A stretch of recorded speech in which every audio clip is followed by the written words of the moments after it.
what are some of the things that have changed? Looking forward to your pregnancy and a pandemic, what has the shift been like mentally for you? How's that been?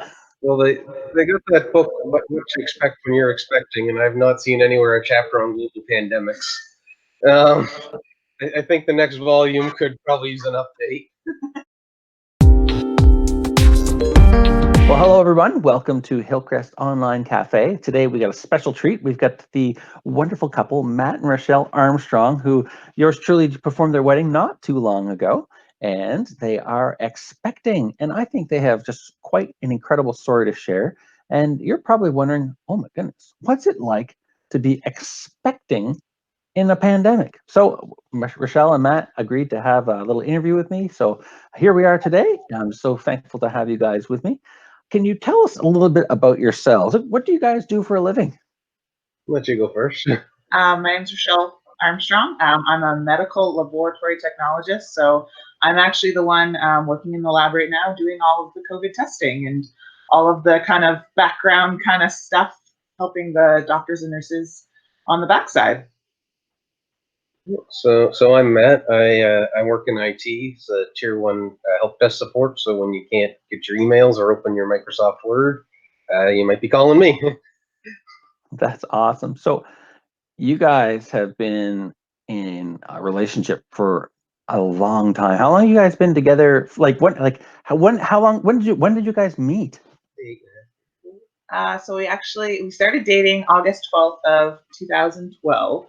Oh, wow. Was the official date. So it's been so we were dating for 5 or 6 years before we got engaged. Something like that, yeah. And then we were engaged for a long time, 2 years, because I was still finishing school, and then we finally got married last August of 2019. So this gentleman right here. Yeah. So how did you? Oh, sorry. Go ahead. We met in like probably around like October to December of 2011. So we were friends who met in university before we became a couple.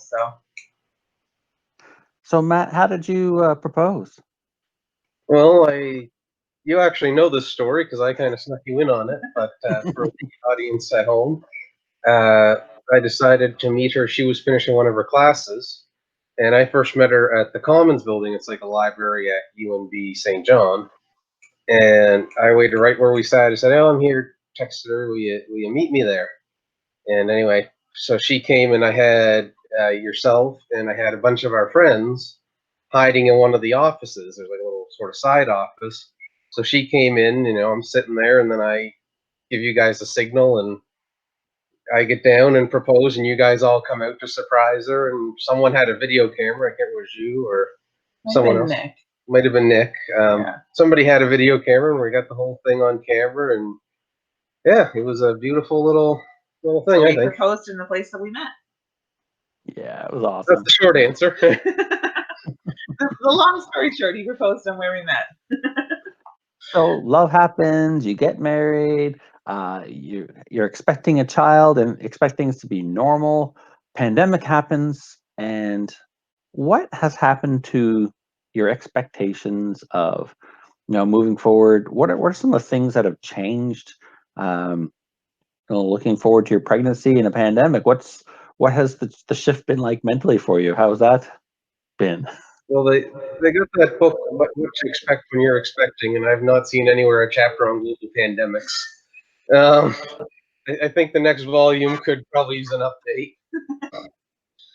I think the big thing is there's a lot of things you expect to do, like so we're doing our registry online through Amazon and Toys R Us, but you expect to be able to go through Toys R Us or something and look at all the things. Oh, this is cute.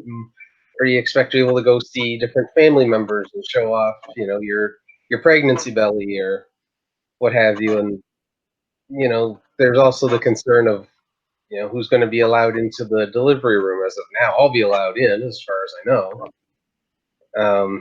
For me, the big question is, and this is something that a friend of mine is now experiencing, is they have a 7-month-old. How old's Charlie? 7? I think so, yeah. So they have a 7-month-old, and that's now getting to the age where they need to socialize with other people other than their parents. So they're very slowly letting people in very reluctantly. And I guess that's kind of the worry is even after they're born, what do we worry about in terms of their social development or any sort of development in that regard? Yeah, so it's kind of one of my big things that I've been finding is like my best friend who's the one who has the baby now. Her and I had all these plans to do the registry and go go to Toys R Us, and it's different now because it's most things if someone brings me something it gets dropped on our doorstep, and then we end up Skyping with them later being like, oh, thank you so much for your gifts, and like shopping is a little harder now because you have to do it online, so you can't actually see the product usually until you buy it. So you're basing it off of reviews from family, friends, and the internet, and hoping that it's going to work, and then also making sure that all the measurements that they have online are actually measurements that are going to fit in the room that we have planned out for the baby too. So versus actually being able to go and look at it and say, okay, I can picture this in my head in this part of our room. It's, okay, this is how much space we have.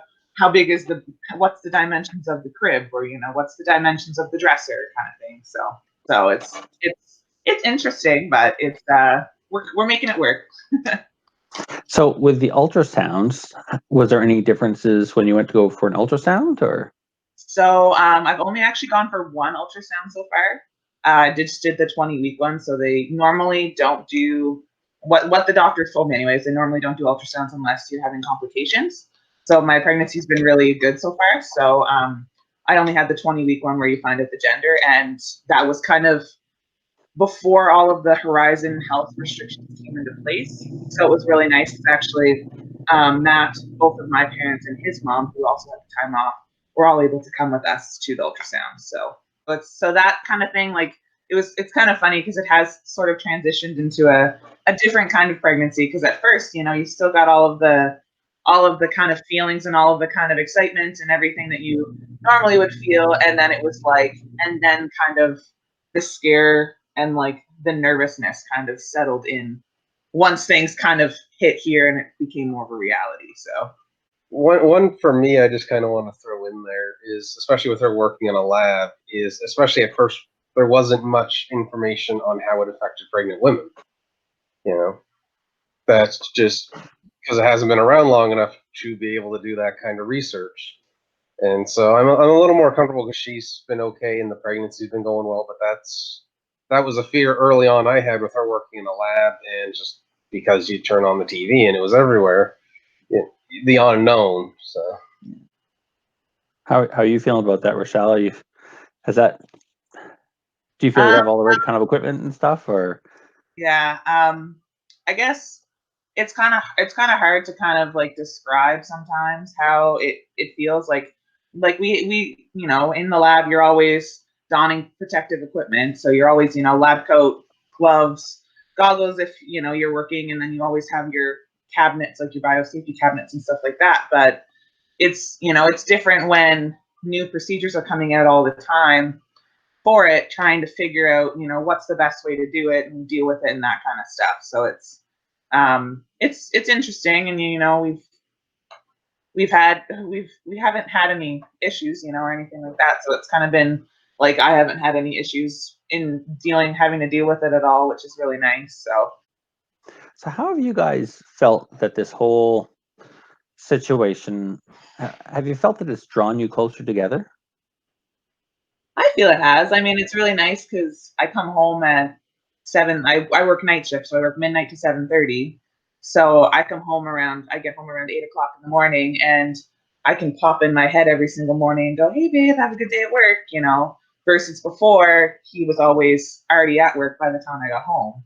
So it was kind of nice. It's kind of, and also on his lunch breaks and stuff, depending if I'm awake or if I'm not awake, we sometimes get to spend lunch together, which was a thing that might happen every second Friday if I could wake up in time. yeah, maybe a monthly thing if we were lucky. We tried, and it's hard to. But yeah, no, it's really nice just to always, have him home and have that security too, that he's home while I'm sleeping too, which is really nice. So, which I really like. So There was a joke I heard kind of during this that I really liked, and the guy says, since I've been not able to go out, I met my wife. She seems nice, you know, and you know, we done more together, I think, than we may have before, you know, because you know you can't go out, and I do think it brought us together a little more in terms of, you know, we'll play cards or we'll watch something together, and Yeah. where before it was like, oh, I might go out or we're going to see our friends or something. You're together, but you're not. Yeah. Now it's a little more intimate, I guess. Yeah, it's not that alone time that you get when you're in the midst of pandemic. So yeah, taught him a couple games of cards. Yeah. So we've had lots to do, that's for sure. So I can lose at a dozen different card games. It's beautiful. So being expecting your family to grow and such, have you looked at your parents differently? Like, what's your relationship been like with your parents? I mean, there's been times where you haven't been able to see them, because usually, you know, expecting mother really wants her mom close by. Uh, how has that been? This whole not being able to see your mom all this whole time. well, it's actually so I used to go play crib with my parents at least every second weekend, and then every other weekend I'd go just up to see them. But there's been times where I haven't been able to, because another kind of layer to the story is my dad's in the midst of chemo right now. So, you know, he has a decreased immune system. So I don't know what I could be bringing home. And then I don't want to bring that to him because, you know, he has what they call a laryngectomy. So he has an open stoma that goes directly into his lungs, and it's a respiratory infection. So he could get seriously sick from it. So it's kind of adds another layer of the scare of it. Is I want to experience all those things with my parents. I want to, you know, go up there and show them my baby bump, and, you know, talk to mom about how she was feeling at this kind of time in her pregnancy, and, you know, all that kind of stuff. And it makes it hard because I don't want, you know, in case I am one of those asymptomatic people, to carry it to them and have my dad or my mom even get really sick. So So you're making good use of technology, I'm guessing. yeah, we have a weekly Skype call with my parents, and my brother's in Nova Scotia because he can't come home either. So his birthday was 2 weeks ago, and he couldn't even come home. So we sent him packages and said, you know, sorry, we'll all get together when we can, kind of thing. So Yeah, so like tonight, it's my birthday today, actually. So tonight we're going to do like a little sort of virtual party, I guess, that Rachelle set up, like a Skype or Facebook or one of these ones. but yeah, so it's, so, you know, everyone was like, yeah, let's get together. You know, and I know a lot of my friends are feeling the same kind of sentiment, that it's been so long since we've seen them in person. You know, it's nice to see people over Skype, but it still is, you know, it's sad also because I don't get to experience being pregnant with all my friends, you know, like, you know, having all of them be around, and, you know, so it's interesting. Yeah. I think, sort of, to go back to your question, sort of from my end, I think for me it's because I'm not the one that's pregnant, so it's a whole different thing for me. I don't have to carry a baby around, but I think for me, I sort of look at my parents, and I had very good upbringing. I had good parents, you know, I had a good home life, and I think you kind of look at what was your childhood like, you know, is there things you would have done different, maybe, because nobody really knows, I think, how to be, you know, there's no instruction book, you know. If I go fishing, I got to buy a license and I get a little book, you know. You have a kid and it's like, we'll figure it out, you know. It's so, but, you know, and I think too, you kind of also look at it like, there's things when you're young, you're like, oh, I can't believe I'm not allowed to do this. And you get older and you have perspective and you're like, oh, okay, that makes sense. I'm glad they didn't let me do that. And you realize how much your family sacrificed for you when you were a kid too, as you get older. Like, you know, just all that time that my parents willingly sacrificed just to make us happy, you know, kind of puts it into perspective what parents are willing to do for their kids, kind of thing. So let me ask you this question. What are you most looking forward to? This is pretty exciting. Pandemic, whatever, it doesn't matter. There's still something beautiful happening here. What are you most looking forward to? Is it the sleepless nights? Is it the changing diapers? I know she's excited to see me change diapers or I am make the recording him. attempt. I am recording him when he changes his first diaper. I have a couple people who want to see that happen. I think my excitement is maybe more of a long haul thing, but my excitement is to see what she does. How does she grow as a person? Is she going to be athletic? Is she going to be artistic? What kind of person will she be? What will she be like? And just seeing that growth, and just seeing who she'll become, I guess. That's I think my biggest excitement. I'm not overly excited for dirty diapers or sleepless nights or the combination of those two, but I'm a bit of an insomniac, so I'm a little bit prepared. I think it's interesting because you still feel when you're pregnant, you still feel all the baby kicks, and you still feel all that excitement and all of that joy and that little bundle just in there, getting ready to come out, and just realizing that eventually you'll be able to hold them, and you like snuggle them, and show them all the love that you're trying to show them now, even though they're on the inside, kind of thing. So that's what I'm kind of excited for. Is just to have all that time of watching them grow and seeing them kind of, like Matt said, become the person that you don't even know what they're going to be like now. So And I'll agree with her. Like, I'll have my hand on her stomach. I'll feel the kick. I'm like, I want to give you a hug. I do. It's hard. There's a belly in the way. So if you could ask, or no, if you could say anything to your kid, your child that's coming along, you might have more than one child by the time this video comes back around. Say 16 years from now, you've got 3 or 4 bundles of joy. Is there anything you'd want to say to your kids, your children, or maybe you're going to have one? Who knows? What would you like to say? I'll let you go first. I'm really good at this stuff. just that, like, as long as you try your best, I'll always be proud of you, I guess. I'll always be excited for everything that you do in life, because that's what parents are always supposed to be your biggest supporters. So I always want to be that for you, I guess. Yeah, I guess that'd be sort of like it for me. Is I don't care what the problem is. You can always come to me, and I'm gonna be there, and I'm gonna love you, and I'm gonna help you. And I don't want you to ever think that you can't come to me with whatever problem or concern or anything. And that's what I would just want them to know, is just I'm here, and I'll always be here for them. And you're scaring me though with 3 or 4 bundles of joy. That's 5 or 6? Yeah, no. Yeah, That's right. Your parents wouldn't mind, I'm sure. yeah. Yeah, that's another thing So- too. The fact that it's both of our sets of parents' first grandchild, and it's interesting to kind of see the difference, between what most people expect when they have their first grandbaby, and what we're kind of experiencing right now. And the whole, like Matt said, he's allowed in the delivery room and allowed to be in the hospital with me, but after the baby's born, my parents, depending on how this all plays out, they might not be able to see the baby until we're even home, or even later than that. So it's, Yeah. Yeah.